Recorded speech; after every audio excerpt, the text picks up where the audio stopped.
Hi and welcome to Clicks and Clarity with Claire. Today, I'm walking you through a real Google Ads audit inside a $40,000 a month ad account that was quietly underperforming, while the agency report said everything was fine. If you've ever felt like your campaigns are working, sort of, but not really, this is for you. First, let's set the stage.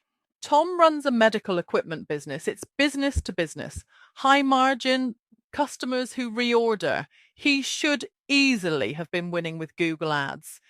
Instead, performance dropped 30 to 40%, and his agency didn't catch it. When I audited his account, what I found wasn't just underwhelming, it was a textbook case of lazy management. Here's what we discovered. The entire account was built around Performance Max.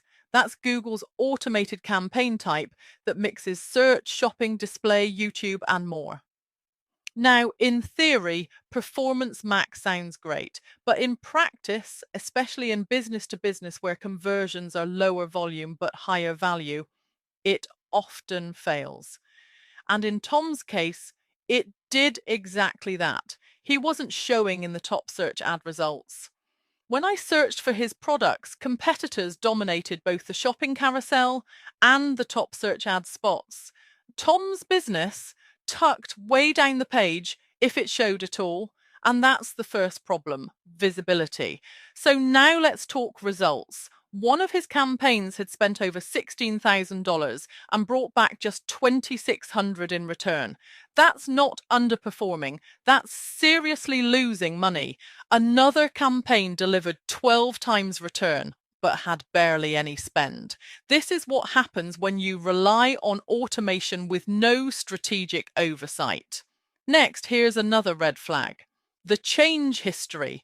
Over a 30-day period, I found just 7 changes in each of the most important campaigns.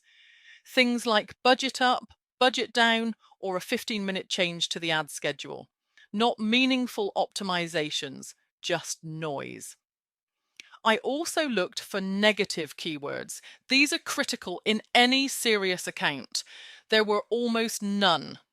That means Google was matching Tom's products to irrelevant searches like free dentist chat rooms or generic stirrups that had nothing to do with his medical equipment. You can't scale a business on that kind of traffic. Click-through rate on the shopping ads was under 1%. To give you a benchmark, well-optimized search campaigns in this space often hit 8 to 12%. So what's the difference? With search, you control the message. You send people to tailored landing pages. With shopping, Google picks one product and crosses its fingers. Even more concerning, there were no auction insights. That's the data showing how you stack up against competitors. And why wasn't it showing? Because he had less than 10% search impression share. Translation, he wasn't even in the race. Now imagine you're a doctor shopping for equipment. Do you click the ad that says medical exam table with stirrups, free shipping in stock? Or the one that just shows a product photo with a vague headline? Search wins every time. But Tom's budget was going solely to Performance Max, and most of that budget was being diverted to shopping ads. This wasn't a strategy, it was a shortcut. And unfortunately, many agencies love shortcuts. Why? Because Performance Max is set and forget. It gives the illusion of complexity, dozens of URLs, segments and reports, but no real depth. And it fails to protect your investment. So what's the fix? First, you need search campaigns segmented by product type, margin, geographic area and intent. Don't let Google guess. Tell it what to show, to whom and when. Second, build out negative keyword lists.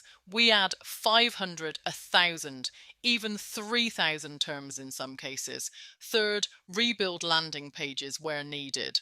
Let's say you sell 6 medical tables with stirrups. Instead of sending someone to one random product, send them to a comparison page with all 6.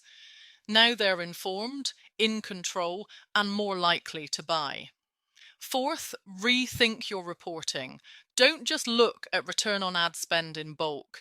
Ask which products are making money, which ones are bleeding cash, where are you overpaying for low value clicks. If it's under 3 times return, it gets paused. End of story.